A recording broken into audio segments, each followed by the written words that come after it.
Watch us on YouTube and Facebook. Listen to our podcast and support us on Patreon. Thanks for stopping by. On the 16th of October, I recommenced my excavations in the valley of Beban el Malouk and pointed, but the fortunate spot, which has paid me for all the trouble I took in my researches. I may call this a fortunate day, one of the best perhaps of my life. I do not mean to say that fortune has made me rich, for I do not consider all rich men fortunate, but she has given me that satisfaction, that extreme pleasure, which wealth cannot purchase, the pleasure of discovering what has been long sought in vain, and of presenting the world with a new and perfect monument of Egyptian antiquity, which can be recorded as superior to any other in point of grandeur, style, and preservation, appearing as if just finished on the day we entered it, and what I found in it will show its great superiority to all others. Not 15 yards from the last tomb I described, I caused the earth to be opened at the foot of a steep hill, and under a torrent, which, when it rains, pours a great quantity of water over the very spot to be dug. No one could imagine that the ancient Egyptians would make the entrance into such an immense and superb excavation just under a torrent of water, but I had strong reasons to suppose that there was a tomb in that place, from indications I had observed in my pursuit.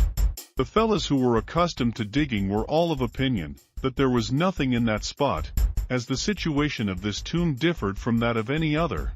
I continued the work, however, and the next day, the 17th, in the evening, we perceived the part of the rock that was cut and formed the entrance.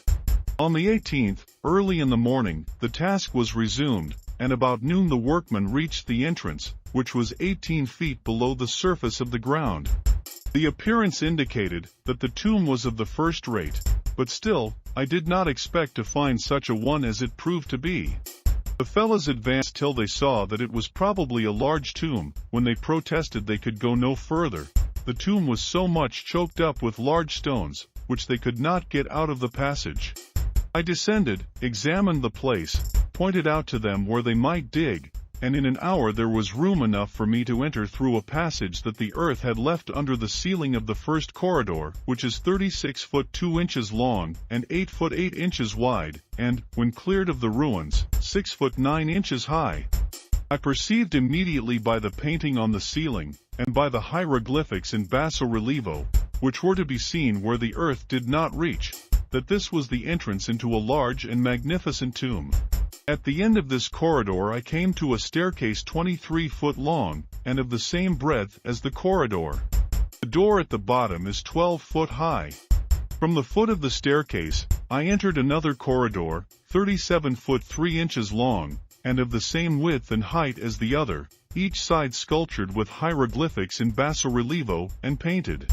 The ceiling also is finely painted, and in pretty good preservation. The more I saw, the more I was eager to see, such being the nature of man. But I was checked in my anxiety at this time, for at the end of this passage I reached a large pit, which intercepted my progress. This pit is 30 foot deep, and 14 foot by 12 foot 3 inches wide. The upper part of the pit is adorned with figures, from the wall of the passage up to the ceiling. The passages from the entrance to this pit incline downward of an angle of 18 degrees. On the opposite side of the pit facing the entrance, I perceived a small aperture 2 foot wide and 2 foot 6 inches high, and at the bottom of the wall a quantity of rubbish. A rope fastened to a piece of wood, that was laid across the passage against the projections which formed a kind of door, appears to have been used by the ancients for descending into the pit, and from the small aperture oil, the opposite side hung another, which reached the bottom, no doubt to ascend. We could perceive that the water which entered the passages from the torrents of rain ran into this pit, and the wood and rope fastened to it crumbled to dust on touching them. At the bottom of the pit were several pieces of wood, placed against the side of it, to assist the person who was to ascend by the rope into the aperture. I saw the impossibility of proceeding at the moment. Mr. Beechey, whom that day came from Luxor, entered the tomb but was also disappointed. The next day, the 19th, by means of a long beam we succeeded in sending a man up into the aperture, and having contrived to make a bridge of 2 beams, we crossed the pit. The little aperture we found to be autolyzing forced through a wall, that had entirely closed the entrance, which was as large as the corridor. The Egyptians had closely shut it up, plastered the wall over, and painted it like the rest of the sides of the pit, so that but for the aperture, it would have been impossible to suppose that there was any further proceeding, and anyone would conclude that the tomb ended with the pit. The rope in the inside of the wall did not fall to dust, but remained pretty strong, the water not having reached it at all, and the wood to which it was attached was in good preservation. It was owing to this method of keeping the damp out of the inner parts of the tomb that they are so well preserved, and observed some cavities at the bottom of the well, but found nothing in them, nor any communication from the bottom to any other place. Therefore we could not doubt their being made to receive the waters from the rain, with which happens occasionally in this mountain. The valley is so much raised by the rubbish, which the water carries down from the upper path, that the entrance into these tombs has become much lower than the torrents. In consequence, the water finds its way into the tombs, some of which are entirely choked up with earth. When we had passed through the little aperture, we found ourselves in a beautiful hall, 27 feet 6 inches by 25 feet 10 inches, in which were 4 pillars 3 feet square. I shall not give any description of the painting until I have described the whole of the chambers. At the end of this room, which I call the entrance hall, and opposite the aperture, is a large door, from which 3 steps lead down into a chamber with 2 pillars. This is 28 feet 2 inches by 25 feet 6 inches. The pillars are 3 feet 10 inches square. I gave it the name of the drawing room, for it is covered with figures, which though only outlined, are so fine and perfect, that you would think they had been drawn only the day before. Returning into the entrance hall, we saw on the left of the aperture a large staircase, which descended into a corridor. It is 13 feet 4 inches long, 7 feet 6 inches wide, and has 18 steps. At the bottom we entered a beautiful corridor, 36 feet 6 inches by 6 feet 11 inches. We perceived that the paintings became more perfect as we advanced farther into the interior. They retained their gloss, or a kind of varnish over the colors, which had a beautiful effect. The figures are painted on a white ground. At the end of this corridor we descended 10 steps, which I call the small stairs, into another, 17 feet 2 inches by 10 feet 5 inches. From this, we entered a small chamber, 20 feet 4 inches by 13 feet 8 inches, to which I gave the name of the Room of Beauties, for it is adorned with the most beautiful figures in basso-relievo, like all the rest, and painted. When standing in the center of this chamber, the traveler is surrounded by an assembly of Egyptian gods and goddesses. Proceeding farther, we entered a large hall, 27 feet 9 inches by 26 feet 10 inches. In this hall are 2 rows of square pillars, 3 on each side of the entrance, forming a line with the corridors. At each side of this hall is a small chamber, that on the right is 10 feet 5 inches by 8 feet 8 inches, that on the left 10 feet 5 inches by 8 feet 9.5 inches. This hall I termed the Hall of Pillars. The little room on the right, Isis room, as in it a large cow is painted, of which I shall give a left, the Room of Mysteries, from the mysterious figures it exhibits. At the end of this hall we entered a large saloon, with an arched roof or ceiling, which is separated from the Hall of Pillars only by a step so that the two may be reckoned one. The saloon is 31 feet 10 inches by 27 feet. On the right is a small chamber without anything in it, roughly cut, as if unfinished, and without painting. On the left we entered a chamber with 2 square pillars, 25 feet 8 inches by 22 feet 10 inches. This I called the sideboard room, as it has a projection of 3 feet in the form of a sideboard all round, which was perhaps intended to contain the articles necessary for the funeral ceremony. The pillars are 3 feet 4 inches square, and the whole beautifully painted as the rest. At the same end of the room, and facing the Hall of Pillars, we entered by a large door into another chamber with 4 pillars, one of which is fallen down. This chamber is 43 feet 4 inches by 17 feet 6 inches. The pillars 3 feet 7 inches square. It is covered with white plaster, where the rock did not cut smoothly, but there is no painting on it. The bulls, or apis room, as we found the carcass of a bull in it, embalmed with asphaltum, and also, scattered in various places, and an immense quantity, of small wooden figures of mummies 6 or 8 inches long, and covered with asphaltum to preserve them. There were some other figures of fine earth-baked, colored blue, and strongly varnished. On each side of the 2 little rooms were wooden statues standing erect, 4 feet high, with a circular hollow inside, as if to contain a roll of papyrus, which I have no doubt they did. We found likewise fragments of other statues of wood and composition. But the description of what we found in the center of the saloon, and which I have reserved till this place, merits the most particular attention, not having its equal in the world, and being such as we had no idea could exist. It is a sarcophagus of the finest oriental alabaster, 9 feet 5 inches long, and 3 feet 7 inches wide. Its thickness is only 2 inches, and it is transparent when a light is placed in the inside of it. It is minutely sculptured within and without with several hundred figures, which do not exceed 2 inches in height, and represent, as I suppose, the whole of the funeral procession and ceremonies relating to the deceased, united with several emblems. I cannot give an adequate idea of this beautiful and invaluable piece of antiquity, and can only say that nothing has been brought into Europe from Egypt that can be compared with it. The cover was not there, it had been taken out, and broken into several pieces, which we found in digging before the first entrance. The sarcophagus was over a staircase in the center of the saloon, which communicated with a subterraneous passage, leading downwards, 300 feet in length. At the end of this passage, we found a great quantity of bat's dung, which choked it up, so that we could go no farther without digging. It was nearly filled up too by the falling in of the upper part. 100 feet from the entrance is a staircase in good preservation, but the rock below changes its substance from a beautiful solid calcareous stone, becoming a kind of black rotten slate, which crumbles into dust only by touching. This subterraneous passage proceeds in a southwest direction through the mountain. I measured the distance from the entrance, and also the rocks above, and found that the passage reaches nearly halfway through the mountain to the upper part of the valley.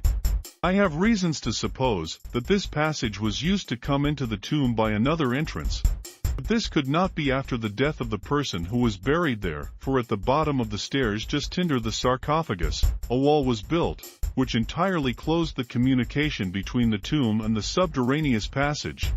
Some large blocks of stone were placed under the sarcophagus horizontally, level with the pavement of the saloon, that no one might perceive any stairs or subterranean passage was there. The doorway of the sideboard room had been walled up and forced open, as we found the stones with which it was shut, and the mortar in the jambs. The staircase of the entrance hall had been walled up also at the bottom, and the space filled with rubbish, and the floor covered with large blocks of stone, to deceive anyone who should force the fallen wall near the pit, and make him suppose that the tomb ended with the entrance hall and the drawing room. I am inclined to believe that whoever forced all these passages must have had some spies with them, who were well acquainted with the tomb throughout. The tomb faces the northeast, and the direction of the whole runs straight southwest. The text of the Book of Gates, printed in the following pages, is taken from the alabaster sarcophagus of King Seti I, BC 1370, which is preserved in the Museum of Sir John Soane at 13, Lincoln's Inn Fields.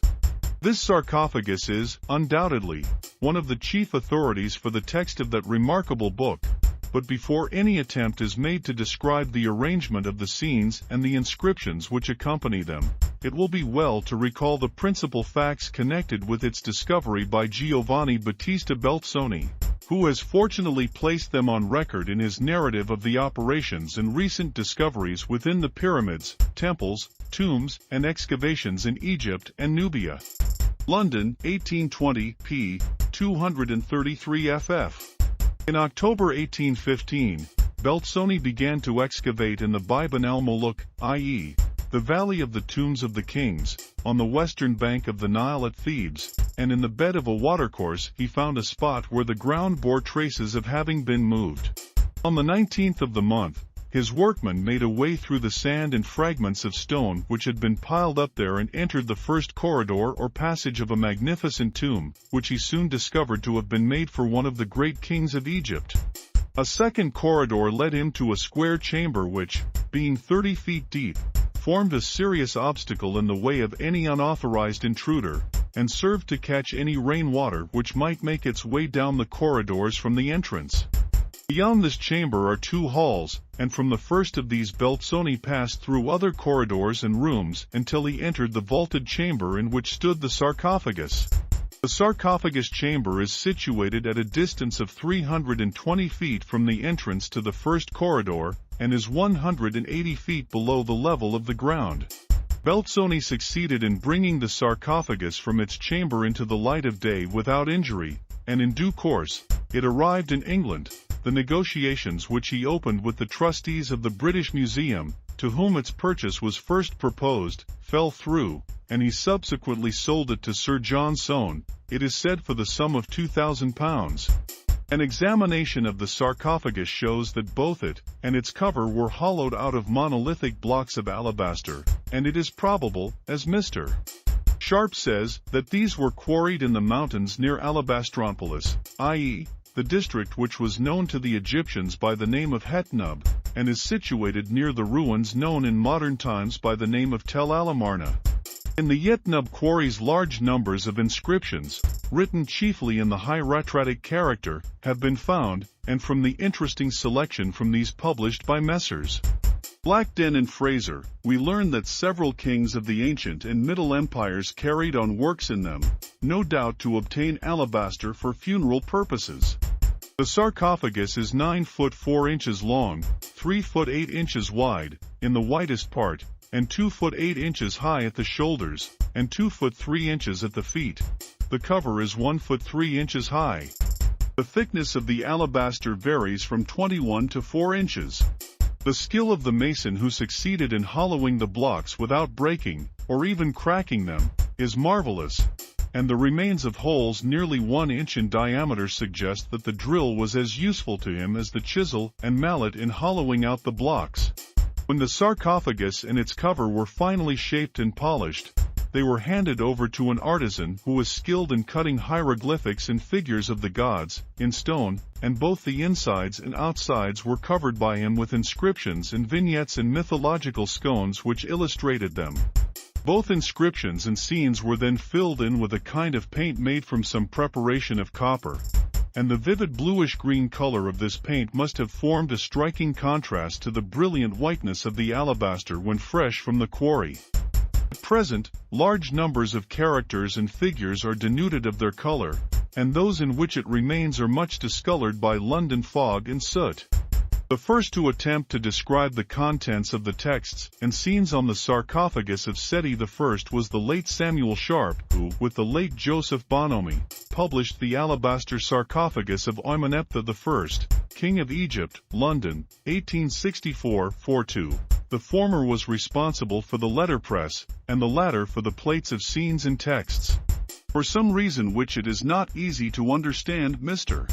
Sharp decided that the hieroglyphic characters which formed the praenomen of the king for whom the sarcophagus was made were to be read Amenhotep, a result which he obtained by assigning the phonetic value of O to the hieroglyphic sign for Osiris. The praenomen is sometimes written to be read either Seti Menentah or Seti Menentah. Mr. Sharp did not realize that both the signs were to be read Set, and he gave to the first the phonetic value of A, and to the second the value of O. He next identified Amenhotep or Amenhotep with the Amenephath of Mano, and the Comahotep of Eratosthenes, saying, hence arises the support to our reading his name, i.e., the king's, Amenhotep. Passing over Mr. Sharp's further remarks, which assert that the sarcophagus was made in the year BC 1175, we must consider briefly the arrangement of the texts and scenes upon the insides and outsides of the sarcophagus and its covers. On the upper outside edge of the sarcophagus runs a single line of hieroglyphics which contains speeches supposed to be made to the deceased by the 4 children of Horus. This line is in 2 sections, each of which begins at the right-hand side of the head and ends at the left-hand side of the foot. The Below this line of hieroglyphics are 5 large scenes, each of which is divided into 3 registers, and these are enclosed between 2 dotted bands which are intended to represent the borders of the valley of the otherworld. On the inside of the sarcophagus are also 5 scenes, but there is no line of hieroglyphics running along the upper edge. On the bottom of the sarcophagus is a finely cut figure of the goddess Nut, and round and about her are texts selected from the Theban recension of the Book of the Dead. On the inside of the cover is a figure of the goddess Nut, with arms outstretched. On the outside of the cover, in addition to the texts which record the names and titles of the deceased, are inscribed 2 large scenes, each of which is divided into 3 registers, like those inside and outside the sarcophagus. On the large, full-length figure of the goddess Nut, who is depicted in the form of a woman with her arms ready to embrace the body of the king. Her face and the lower parts of the body below the waist are in profile, but she has a front chest, front shoulders, and a front eye. Her feet are represented as if each was a right foot, and each only shows the great toe. One breast is only shown. The hair of the goddess is long and falls over her back and shoulders. It is held in position over her forehead by a bandlet. She wears a deep collar or necklace, and a closely fitting featherwork tunic which extends from her breast to her ankles. The latter is supported by 2 shoulder straps, each of which is fastened with a buckle on the shoulder. She has anklets on her legs, and bracelets on her wrists, and armlets on her arms. The inscriptions which are cut above the head, and at both sides, and under the feet of the goddess contain addresses to the king by the great gods of the sky, and extracts from the Book of the Dead. On the outside of the cover, beneath the 2 scenes and texts which occupied the upper part of it, was a horizontal line of hieroglyphics which contained 2 short speeches, the one by the goddess Nut, and the other by Thoth. The speech of Nut is a duplicate of the opening lines of that found on the bottom of the sarcophagus. The speech of Thoth is much mutilated and can have contained little except the promise to be with the king, and a repetition of the royal name and titles. On the inside of the cover were texts, many portions of which are identical, as we see from the fragments which remain, with the chapters from the Book of the Dead which are found on the bottom of the sarcophagus, and which have been transcribed. At each side of the figure of the winged goddess which was cut on the breast was a figure of the god Thoth, who is seen holding a staff surmounted by the symbol of night. When the cover was complete there were probably 4 such figures upon it, and the texts which accompanied them were, no doubt, identical with those found in chapter 161 of the Book of the Dead. We see the horizon of the west, or the mountain of the west, divided into 2 parts, and the boat of the sun is supposed to sail between them, and to enter by this passage into the Tuat. On the right hand is fixed a jackal-headed standard, and on each side of it kneels a bearded god. One god is called Tat, and is a personification of the region which is beyond the day, and the other Set, and represents the funeral mountain. On the left hand is a ram-headed standard, and on each side of it also kneels a bearded god. As before, one is called Tat, and the other Set. The ram's head has the horizontal, wavy horns, which belong to the particular species of ram that was the symbol of the god Khemu. This animal disappeared from Egypt before the 12th dynasty, but the tradition of him remained. In the middle of the scene sails the boat of the sun. The god is symbolized by a beetle within a disc, which is enveloped in the folds of a serpent having its tail in its mouth. In the bow stands the god of divine intelligence, whose name is Sa, and in the stern, near the 2 paddles, stands Hika, i.e., the personification of the word of power, or magical utterance. The god who usually accompanies Sa is Hu. On the right of the boat stand 12 gods, who are called gods of the mountain. On the left of the boat stand 12 gods, who are called gods of Setamentet. The boat of Ra, having passed between the 2 halves of the horizon of the west, now approaches a gateway, the door of which is closed before him. The door of the 2nd division of the Tuat is different from the doors of the other divisions, for it consists of a single leaf which turns upon a pivot working in holes in the top and bottom of the framework of the door.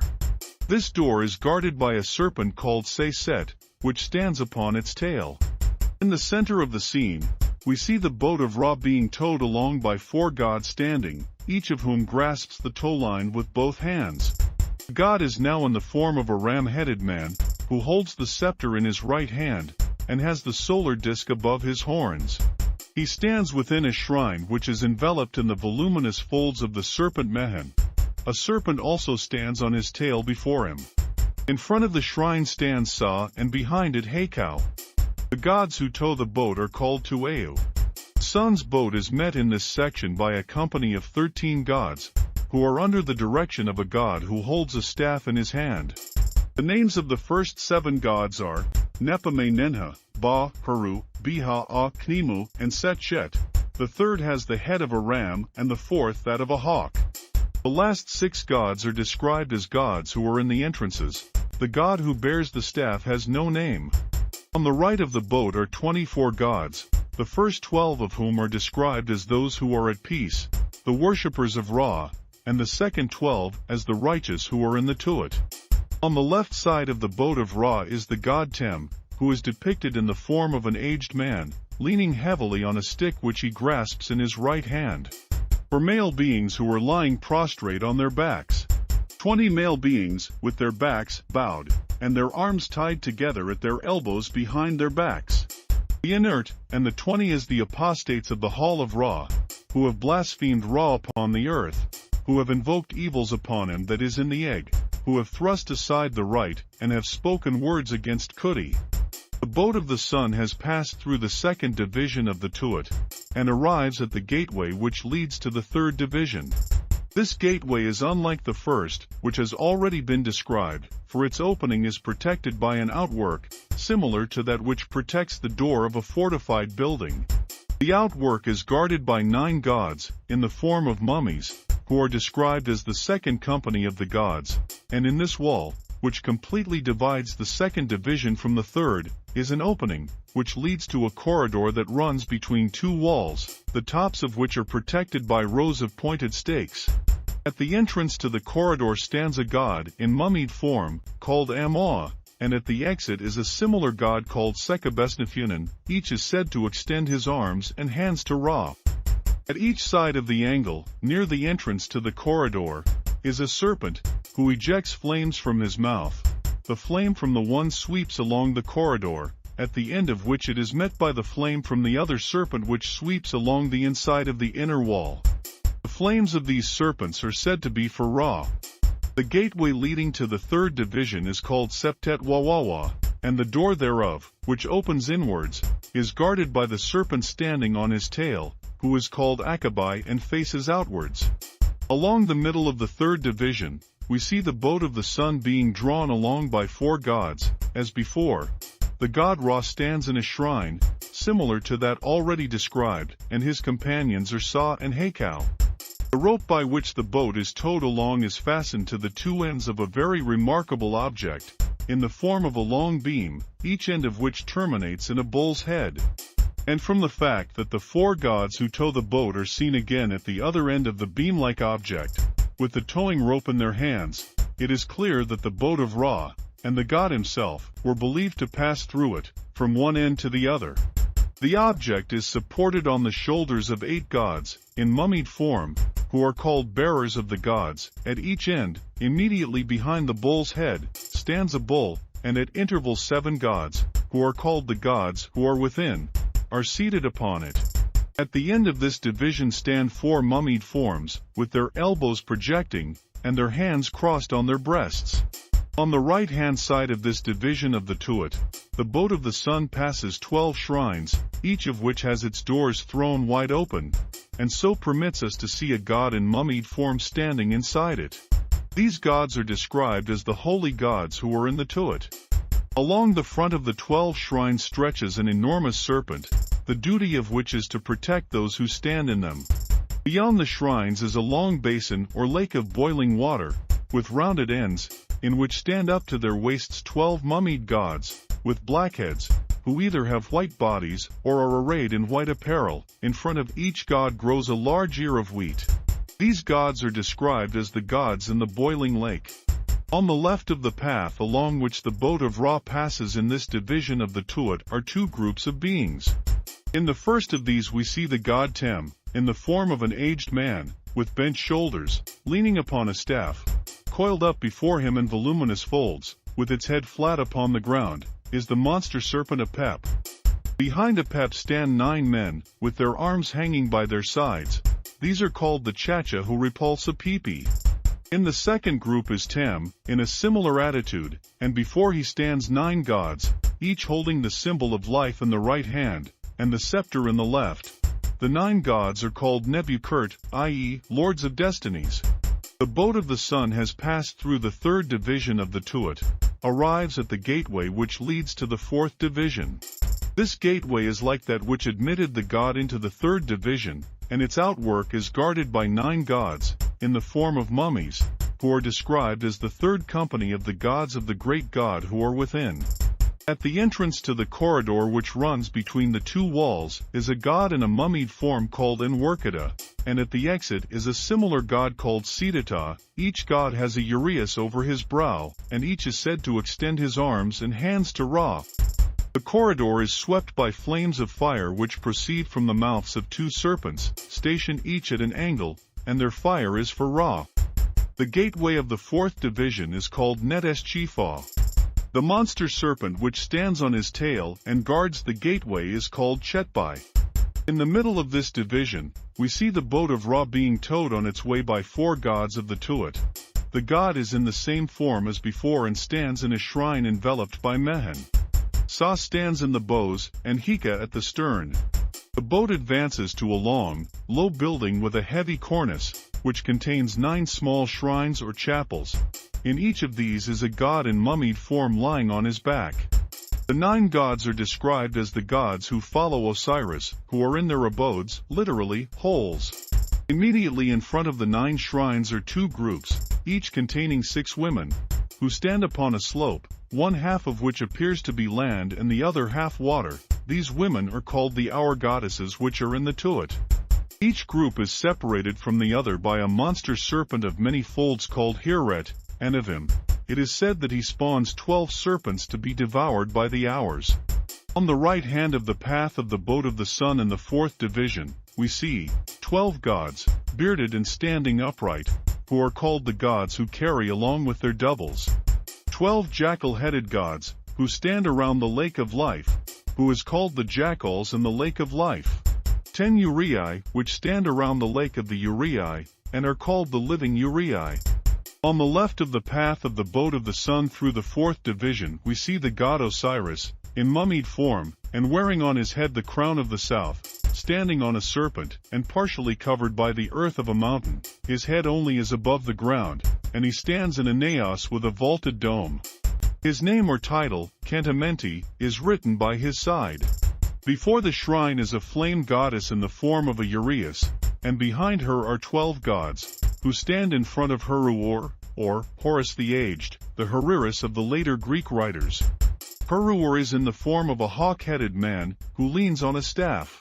Behind the shrine which contains Osiris stands 12 gods, who are described as the gods who are behind the shrine. Behind, or by the side of these, are 4 pits or hollows in the ground, by the side of each of which stands a god, with his body bent forward in adoration before a bearded god, who holds the symbol of life in the right hand and a scepter in the left. The 4 gods are called masters of their pits, and their lord is called the master of earths. The boat of the sun has passed through the 4th division of the Tuat, and arrives at the gateway which leads to the 5th division. This gateway is similar to that which guards the 4th division, and is guarded by 9 gods, who are described as the 4th company. At the entrance to the corridor and its exit stands a jackal-headed god, the former being called Ah, and the latter Tekmi. Each is said to extend his arms and hands to Ra. The corridor is swept by flames of fire, as before. The gateway is called Eret. The monster serpent which stands on his tail and guards the gateway is called Tika Ra. In the middle of this division, we see the boat of Ra being towed on its way by 4 gods of the Tuat. The god is in the same form as before and stands in a shrine enveloped by Mehen. Sa stands in the bows, and Hika at the stern. In front of those who tow the boat are 9 shrouded gods, with projecting elbows, Each of these holds in his hands a part of the body of a long, slender serpent, and the group is called those who hold a nuchi. In front of these are 12 bearded beings, who are advancing towards a god, who is styled, the god, of his angle. The 12 gods are described as Baya Reth Amatuat, i.e., the souls of the men who are in the Tuat. On the right hand of the path of Ra in the 5th division of the Tuat are 1. 12 male beings bowing in adoration. They are described as those who make adorations in the Tuat. 2. 12 male beings who bear in their hands a cord for measuring plots of ground and estates. These are called holders of the cord in the Tuat. For gods, standing upright, each holding the symbol of life in his right hand and a scepter in the left. To the 4 bearded gods on the 1. A hawk-headed god, leaning upon a staff, he is called Horus. 2. 4 groups, the first is Reth, the second is Amu, the third is Nihisu, and the fourth is Themhu. The Reth are Egyptians, the Amu are dwellers in the deserts to the east and northeast of Egypt, the Nihisu are the black races and Negroes, and the Themhu is the fair-skinned Libyans. 3. 12 bearded beings, each of whom grasps with both hands the body of a long serpent. These are called the holders of the period in Ament. 4. 8 bearded gods, who are called the sovereign chiefs of the Tuat. The boat of Ra having passed through the 5th division of the Tuat arrives at the gateway which leads to the 6th division. The gateway is guarded by 12 bearded mummy forms, who are described as the gods and goddesses who are in this pylon, and it is called Netaha. The gate which admits to the 6th division resembles those already described. At the entrance to the corridor and its exit stands a bearded mummied form, the former being called Mob, and the latter Shada about. These names mean right, or true, of heart and hidden of heart respectively, and each is said to extend his hands and arms to Ra. The corridor is swept by flames. Between the gate which leads into the 6th division and the division itself, we find inserted a remarkable scene, which may be thus described. In the upper part, from one side to another, a line is drawn, which is intended to represent the roof of the shrine or canopy in which the god is seated, and on it rests a row of kakaru, i.e., spearhead ornaments. From the inside of the roof hang, upside down, 4 heads of some kind of horned animal. These are called hahayu and are supposed to be heads of gazelle or oxen. In the space between the spearhead ornaments and the side of the Tuat is written words is tolerably clear, i.e., Osiris, governor of the Tuat, but the signification of the last signs is doubtful. M. Lefebvre translates the inscription, Osiris, master of Hades, earth, and Tannin. Osiris, who wears the double crown of the south and north, and holds in his right hand the symbol of life, and in his left a scepter, is seated on a chair of state, which is set on the top of a platform with 9 steps. On each step stands a god, and the 9 gods are described as the company which is with Sar, i.e. Osiris. On the topmost step is a balance, in which the actions of the deceased are weighed. The beam of the balance is supported either by the deceased or by a stand which is made in the form of a bearded mummy. One pan of the balance contains some rectangular objects, and the other a figure of the bird which is symbolic of evil and wickedness. Behind the balance is a boat, which is sailing away from the presence of Osiris. In it is a pig being driven along by a dog-headed ape that flourishes a stick. In the top left-hand corner is a figure of Anubis, jackal-headed, and under the floor of the platform on which Osiris is seated are figures of the enemy of Sar, or Osiris. From the variant of this scene which is found on the sarcophagus of Cherad Paris, as well as from the sarcophagus of Seti I, we may see that the pig in the boat is called Amma, i.e., eater of the arm, and the boat is piloted by a second ape which stands in the bows. On the Paris monument, we see a man wielding a hatchet in a threatening manner and standing near the scales, probably with the view of destroying the deceased if the judgment of Osiris proves adverse to him. The upper part of the space between the roof and the platform on which Osiris sits is occupied by 2 short inscriptions, which are full of difficulty. The meaning of these texts has puzzled several workers, and even the order in which the characters are to be read has given rise to differences of opinion. One of the chief difficulties in the matter is caused by how the 2 legends are written on the sarcophagus of Seti I. Looking at the hieroglyphics as they stand, they seem to form one continuous inscription, but if we examine the scene as it appears in the tomb of Ramesses II, we see that we must divide them as above. For purposes of comparison, the versions of the texts from the tomb of Ramesses VI, as given by Champollion, Monuments, PL 252, are given. It will be noted that a part of the line immediately over the head of Osiris, given in different places in the latter scene, is immediately in front of the double crown of Osiris, and is immediately in front of the scepter of the god. The pylon which gives access to the sixth division of the Tuat has already been described. The monster serpent which stands on his tail and guards the gateway is called Set Mod F. The scenes and texts which illustrate the sixth division of the Tuat cannot be obtained in a complete state from the sarcophagus of Seti I, and recourse must, therefore, be had to other documents. In the following pages, however, the fragments of the texts and scenes from the sarcophagus are first given, and these are followed by the complete texts as they are found in the tomb of Ramesses VI, as published by Monsieur E. Lefebvre in the third volume of the Memoirs of the French Archaeological Mission at Cairo. The fragmentary texts and scenes from the sarcophagus of Seti I may be thus described. In the middle register are 1. Two of the four gods of the Tuat whose duty it is to tow along the boat of the sun through this division. 2. The god Tem in the form of an aged man, with bent shoulders, and leaning on a staff. 3. The jackal-headed standard called Ra, to which are tied two enemies, who probably represent the damned. 4. The two Uchats, which appear to be keeping watch on the enemies. 5. The jackal-headed standard called Tem, with two enemies tied to it. 6. A mummied form, with projecting elbows, called a Fat. 7. The jackal-headed standard called Keeper, with two enemies tied to it. 8. A mummied form, with projecting elbows, called Ormet. 9.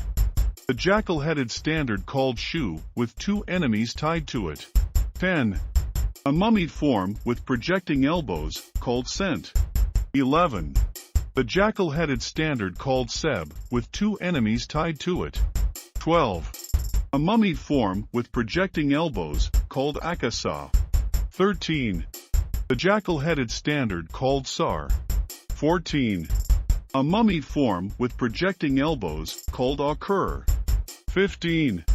A jackal-headed standard called Heru. 16. A god holding a scepter called Shef Ra.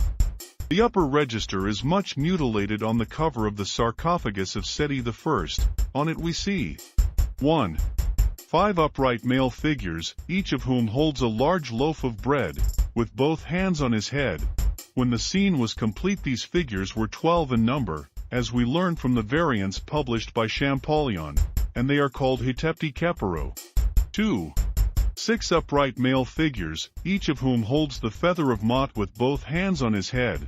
When the scene was complete, these figures were 12 in number, and they are called Ata Mamukara Mot. A few years ago I purchased from a native at Luxor a fragment of the cover of the sarcophagus of Seti I. This is now in the British Museum, number 29,948, and it gives the following. 1. 3 male figures, each of which bears a loaf on his head. 2. The following fragmentary text: their bread cakes are ordered for them by their gods, their cow is in their hands, and they enter into their abodes at the pylon which destroy its gods. The god Sar says unto them, Your bread shall be to you from that which comes forth from your mouths, Hetepti Kepero. In the lower register are 1. 5 male figures, who are tending very large ears of corn. When the scene was complete, these figures were 12 in number, and they were called those who work about the plants of grain in the fields of the Tuat. 2. A man holding a sickle, he is one of the 7 reapers, of which this section of the scene originally consisted. In the upper register are 12 gods, each of whom stands upright, and has the feather of Mot on his head, and 12 gods, each of whom stands upright, and has a large loaf on his head. These gods are described as Mati gods bearing Mot, and the Hetepsha gods bearing provisions. In the lower register are the figures of 12 men, each of whom tends a monster ear of corn, or a tree, under the superintendence of a god who leans on a staff, and a group of reapers, each holding a sickle. 3 headless figures kneeling, with their arms tied behind their backs. These represent the enemies of Osiris. Behind these stands a fierce cat-headed, or lynx-headed, god, who holds a huge pointed stake in one hand, and flourishes a large knife in the other. 3 foes of Osiris lying on their backs. Around the right arm of each a rope is tied, and the other ends of the 3 ropes are in the hands of a god called Anku. 3 bearded, human-faced hawks, wearing on their heads the double crown of the south and north. The first is called Satathanan, the name of the second is Wanting, and the third is called Mam, or Mot. A huge serpent, which bears on its back a god in a sitting posture. The god is called Afutem, and the remains of the text which refers to him say that he shoots forth his flame at those who rebel against Osiris, and that he eats the souls of the enemies of the god. In the lower register are the god Heru-Herkandef, seated on a throne, as his name implies. He is hawk-headed, and wears the solar disk encircled by a serpent. In his right hand is the symbol of life, and in his left a scepter. The other forms of his name are unknown. Stars are personified by gods, 12 in number, who stand each with a star on his head. Their names are Auerkurt, Kekert, Nebkurtah, Tuwadi, Hayat, Haiku, Emidae, Tisare, Emae, Semnesef, Tezemem-Motef, Seekertapu. 12 goddesses of the hours, face to the right, having each a star on her head. Their names are Hekanutheth, Net-En, Net-Net, Tuatheth, Amenteterman. 1 name erased. Aneth, Oneth, Tate, Eretku, Eretaru, Uatestes. In front of the hours is an enormous crocodile called Absha-Amtuat, which is described as Osiris, the Eye of Ra. The crocodile stands upon a long funeral mound, out of the end of which, immediately 4 lines of text. In the middle register are 1. The boat of the sun, in which the god stands under a canopy formed by the body of the serpent Mehen, being towed along by 9 gods. 2. 9 large objects somewhat in the form of the hieroglyphic Shems, which has the meaning of follower or servant. Unlike this sign, however, each of the 9 objects is provided with a huge knife, and from the curved end of each is suspended a human head. M. Maspero is undoubtedly correct in describing these as the servants of the god. The names of the 9 servants are 1. Etepta, 2. Amen, 3. Sashitabayu, 4. Sekan Kibet, 5. Neberchur, 6. Menu, 7. Mathanu, 8. Metrui, 9. Perimu, 3. Aram, having the solar disk between his horns, and the symbol of linen bandages in front of him. He is an image of Tathanan, of whom he is the first form. 4. Aram, having the crown of the south between his horns, and the symbol of linen bandages in front of him. He is an image of Tathanan, of whom he is the second form. 5. Aram, having the crown of the north between his horns, and the symbol of linen bandages in front of him. He is an image of Tathanan, of whom he is the third form. 6. Aram, having the solar disk and a pair of plumes above his horns, and the symbol of linen bandages in front of him. He is an image of Tathanan, of whom he is the fourth form. In the upper register are 5 circles of the Tuat and a door, which may be thus described. 1. This circle, which is called Sashita, is entered through a door with the name of Tez-Neb-Tirer, and in it are seated 1. The image of Tem, wearing the white crown. 2. The image of Khepera. 3. The image of Shu. Each of these is seated upon an instrument for weaving. 2. This circle, which is called Tuat, is entered through a door with the name of Tez-Aha-Tathanan, and in it are seated 1. The image of Tefnet. 2. The image of Seb. 3. The image of Nut. Each of these is seated upon an instrument for weaving. 3. This circle, which is called as Netaru, is entered through a door with the name of Tezakem Bayu, and in it are seated 1. The image of Osiris.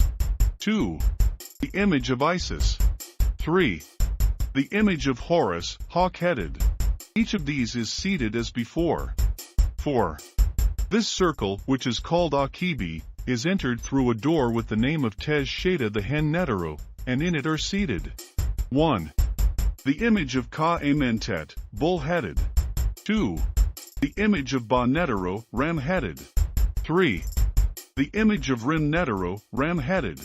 Each of these is seated as before. 5. This circle, which is called Netsinyan-Nifu, is entered through a door having the name of Ten Smakikiu, and in it are seated 1. The image of Katri, ichneumon-headed. 2. The image of Afi, animal-headed. 3. The image of Arienphi, cynocephalus-headed. Each of these gods is seated as before. 6. An open door, called Tez Kaibatueshu, beyond which is a goddess. In the lower register are also 5 circles, and an open door, which may be thus described. 1.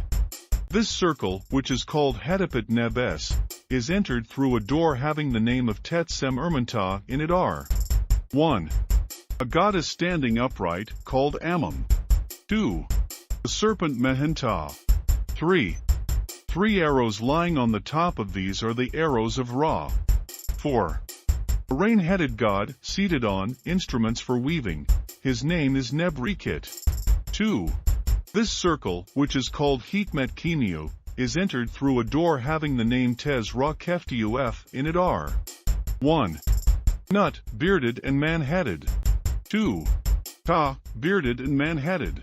3. Sebek Ra, crocodile-headed. 3.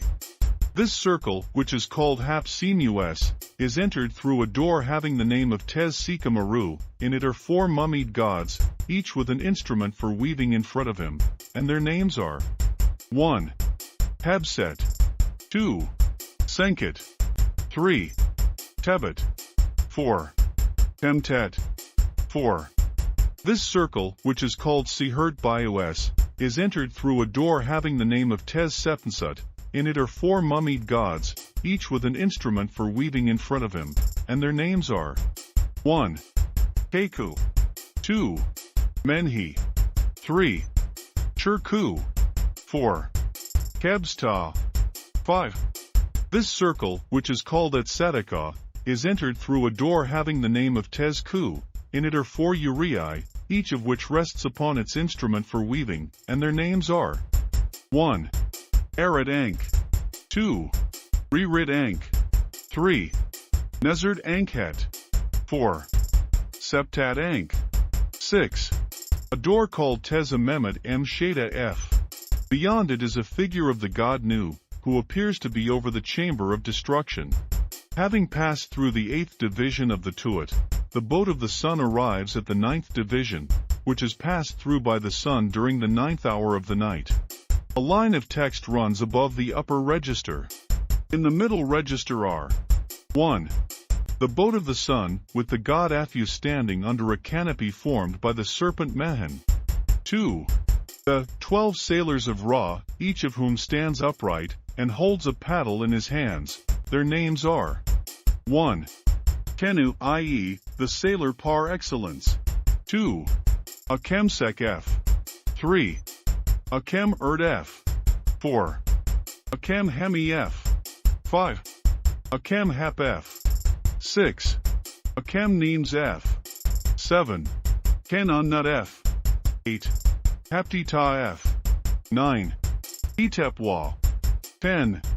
Neter Netaru. 11. Cha Tuat. 12. Tepi. 3. A bearded, man-headed hawk, wearing plumes and horns on his head, seated on a basket or bowl. His name is Muti Kenti Tuat. 4. The ram god Nesti Kenti Tuat, couchant on a basket or bowl. 5.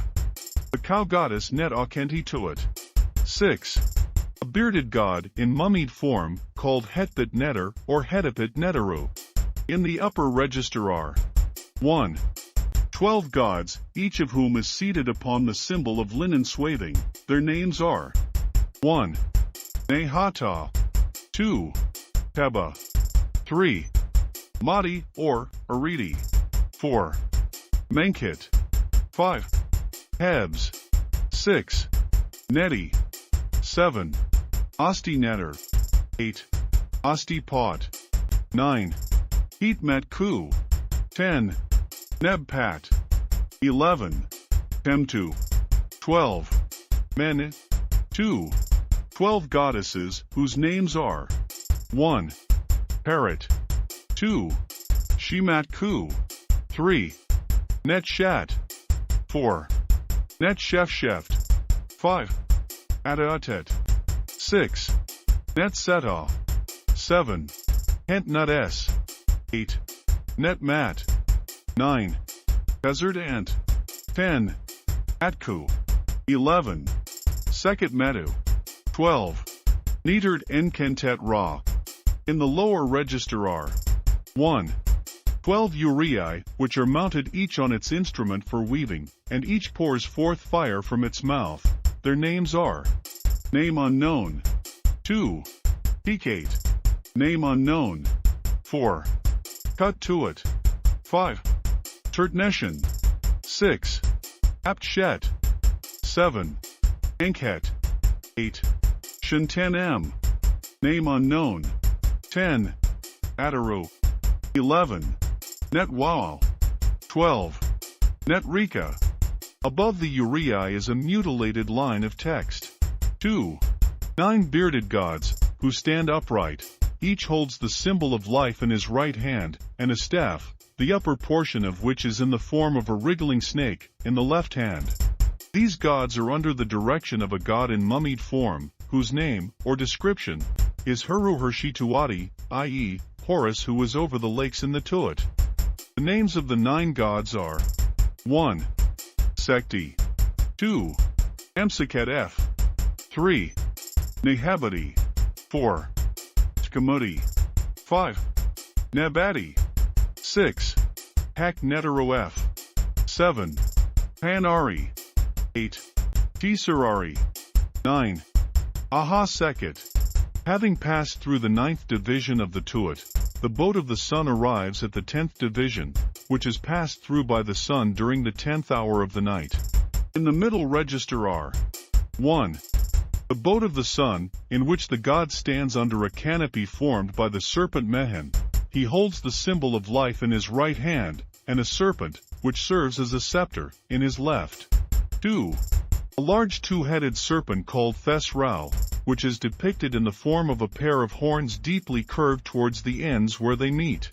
The head which faces to the right has on it a white crown, and is directly opposite to the face of a goddess, who also wears a white crown, and is called Hurt-Ermit, and the head which faces the left has on it a red crown, and is directly opposite to the face of a goddess, who also wears a red crown, and is called Shemerti, i.e., she of the 2 bows.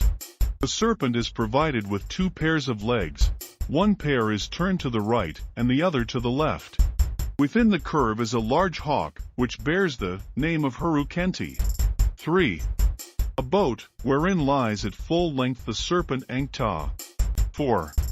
For male figures, each of which has a disc in place of a head, each grasps in his right hand an arrow, with a spear-shaped head, which rests on his shoulder, and is pointed downwards.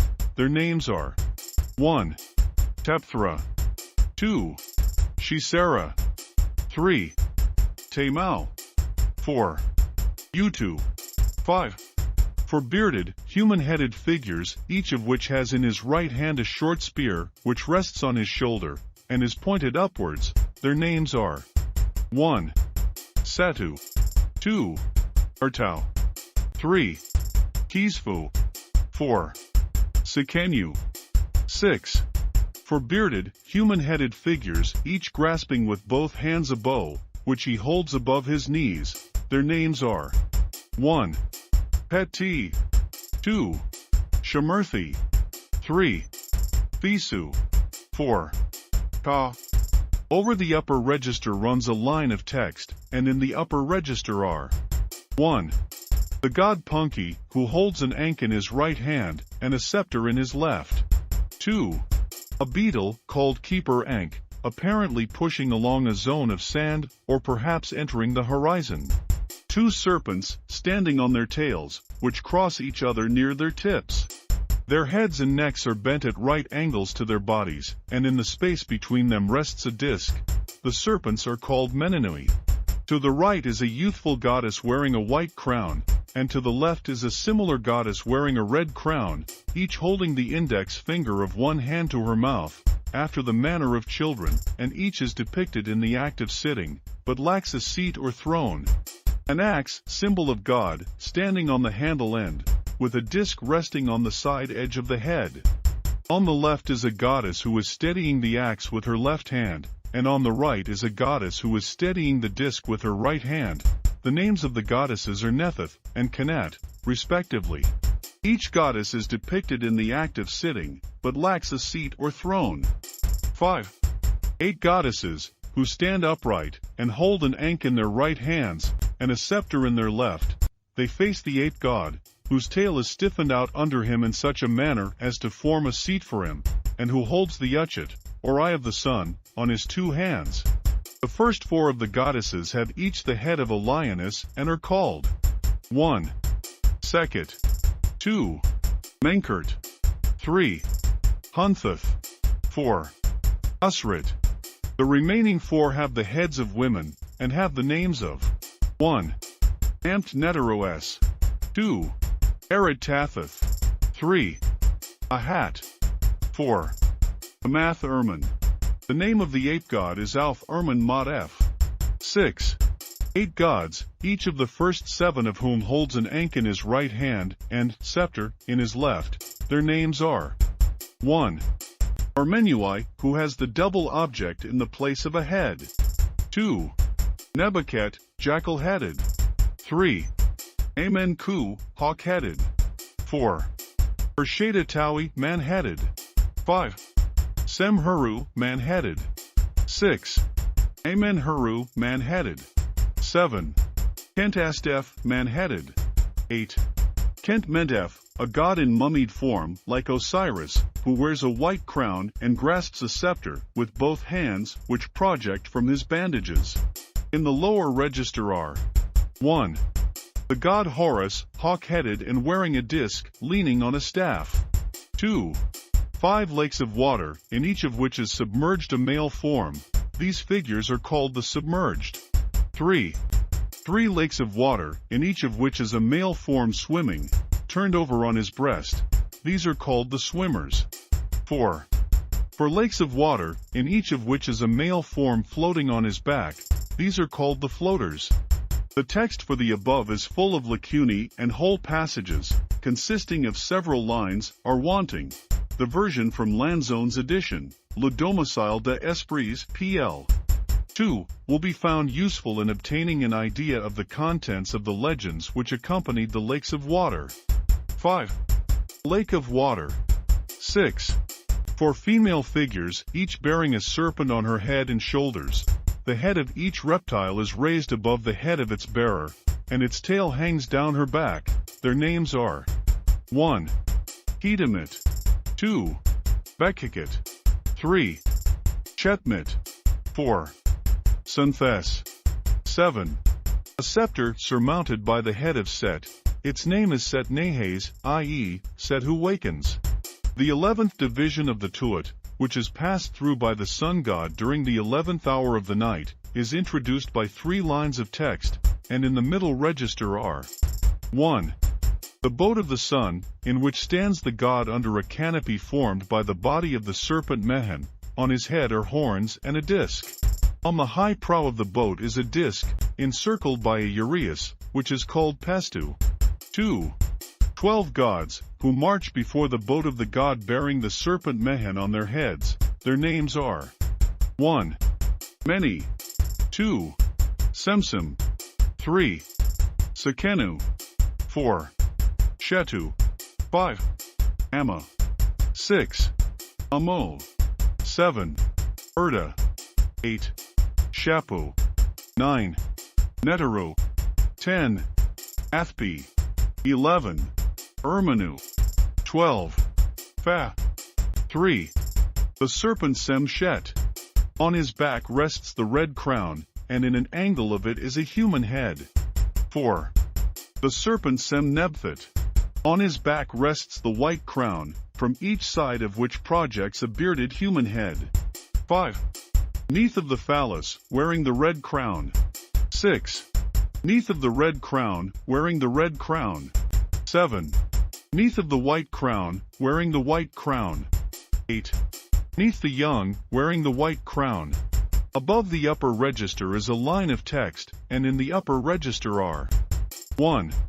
The god Aper Ra-Neb Cheta, above whose body, at the neck, is a disc from which proceed 2 human heads, the one wearing the white crown, and the other the red crown. In his right hand he holds the scepter, and in the left the emblem of life. 2. A huge serpent, with 2 pairs of human feet and legs, and a pair of large wings. By its side stands a god with a disc upon his head, and on each side of his head is an uchet. His hands are stretched out at right angles to his body, and each hand touches the end of one of the serpent's wings. An untranslated word may form the name of the winged serpent. 3. A serpent, with a mummied god seated on his back. Above the god is written Chetes, i.e., its body, and by the tail of the serpent is Shetu. 4. The god Tepui, i.e., the two-headed, one head faces to the right and the other to the left. 5. The god Knem Renit, ram-headed, holding a scepter in his right hand and Ankh in his left. 6. The god Nurta, with both hands raised in adoration. 7. The god Ahoyfm Kanef, who has 2 snakes' heads in the place of a human head. His hands and arms are concealed. 8. The god Aptaui, his hands and arms are concealed. 9. The god Merexahoef, in form similar to the preceding. 10. The god Onahoef, in similar form. 11. The god Reset Afu, in similar form. 12. The god Tuahuru, in similar form. 13. The god Ma. 14. The god Masekti. 15. The god Hepa. 16. A goddess, seated on the backs of 2 serpents, which lie side by side, and appear to issue from her feet. Her left hand grasps the body of one serpent, and her right is held up before her face. Her name is Net Ankio. In front of her are 3 other goddesses, who are similarly seated. Their names are Net Ku, Nerd Abwi, and Merant Netero. In the lower register are 1. Horus, hawk-headed and wearing a disc, leaning with his right shoulder upon a long staff, and holding in his left hand a boomerang, one end of which is in the form of a serpent's head. 2. A huge serpent, called the Everlasting Set, standing upon his tail. 3. A large pit, with a vaulted roof, filled with fire, wherein the enemies of Ra are being consumed. The name of the pit is Hatet Ketets, and is presided over by a goddess with the head of a lioness, who holds in her hands a large knife, and pours fire into it from her mouth. 4.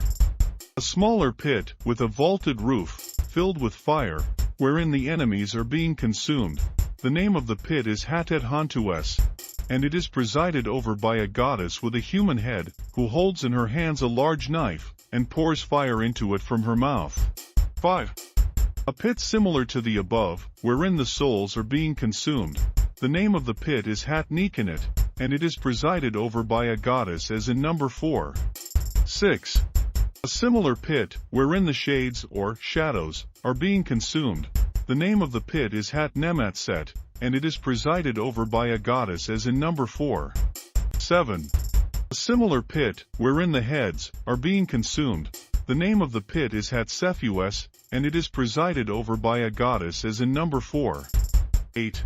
A very large pit, with a vaulted roof, filled with fire, in which are immersed, head downwards, for male figures. The name of this pit is Antsakitu, the valley of those who are turned upside down. 9. For goddesses, each one with the sign for eastern desert on her head, their names are 1. Pesai. 2. Rikit. 3. Hershaues. 4. Seti. 10. The god Her-U-2F, holding a scepter in his left hand, and the sign of life, an Ankh, in his right. The 12th division of the Tuat, which is passed through by the sun god during the 12th hour of the night, is introduced by 3 lines of text, and above the whole scene is a line of hieroglyphics. In the middle register are 1. The boat of the sun, in which stands the god under a canopy formed by the body of the serpent Mehen, on his head are horns and a disc. In the forepart of the boat is the beetle of Khepra, i.e., Khepra, which takes the place of the solar disk that rested on the prow of the boat in the 11th hour. 2. 12 gods, who are occupied in towing along the boat of the sun, each with his head turned behind him and looking at the boat. Their names are 1. Heru. 2. Shemsu. 3. Fina. 4. Bek. 5. Oankuf. 6. Sebahuf. 7. Aharer. 8. Emqui. 9. Nebamek. 10. Seki. 11. Haknikmu. 12. 3. The monster serpent Ka-M Ankh-Neteru. 4. 12 goddesses, who are occupied in towing the boat of the sun through the body of the serpent Ka-M Ankh-Neteru. Each has her head turned behind her, and is looking at the boat. Their names are 1. Stat. 2. Karawachet. 3. Kaith. 4. Spert Neteres. 5. Netamt. 6. Nebcheta. 7. Hedit. 8. Ankhet Erman. 9. Kertut Tap. 10. Etap M Kades. 11. Bet Neteres. 12. Tesserapt. In the upper register are 1. 12 goddesses, each of whom stands upright, and bears on her shoulders a serpent which belches forth fire from its mouth. Their names are 1. Nifert Cow. 2. Kathudin Ra. 3. Netseshesh Ta. 4. Nerfert Her Tept. 5. Suachet 8 Bui Pet. 6. Hat M Tawies. 7. Cat M Pues. 8. Seket M Kues. 9. Hot M Pues. 10. Kathankf. 11. Herd M App. 12. Ed R M Wa Apt. 2. 12 gods, each of whom stands upright, and has both hands raised in adoration before him. Their names are 1. Nebank. 2. Hai. 3. Neba. 4. Nebtuat. 5. Nechemub. 6. Ham. 7. Waab. 8. Hanu. 9. Sensat. 10. Matepuneteru. 11. Festepuneteru. 12. Hikanu. In the lower register are 1. The god Nu, holding the scepter and Ankh in his left and right hand respectively. 2. The goddess Nut, holding the scepter and Ankh. 3. The god Hehu, holding the scepter and Ankh. 4. The goddess Hehut, holding the scepter and Ankh. 5. The god Tibai, man-headed, and holding an oar, or paddle. 6. The god Kashafshef, man-headed and holding a paddle. 7. The god Nawi, crocodile-headed, and holding a paddle. 8. The god Nai, with the heads of 2 birds, and holding a paddle. 9. The deity Nesmakef, in the form of a serpent, which pours forth fire from its mouth. 10.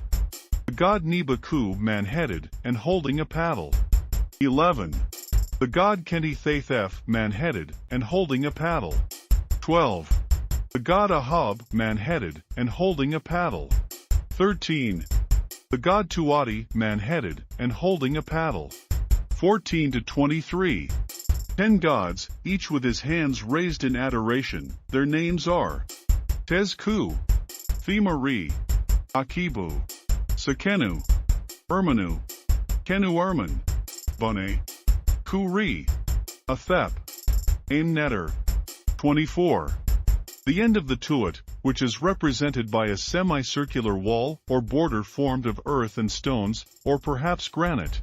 At the middle point of this border is the disk of the sun which is about to rise on this world, and joined to it is the head of the image of Shu, with his arms stretched out along the rounded border of the tuat. Above his head is the beetle, symbol of keeper, who has emerged from the boat of the sun god, and below is the image of Auf, that is to say, the body of the night sun god, which has been cast away. Watch us on YouTube and Facebook at The Strange, Bizarre, Unusual, I Like It. Listen to our podcast on any of these platforms: Anchor, Breaker, Google Podcasts, Overcast, Pocket Casts, RadioPublic, Spotify. Support us on Patreon. Thanks for stopping by. We thank you for your participation. If you enjoyed, please like, subscribe, share, make comments. We love feedback.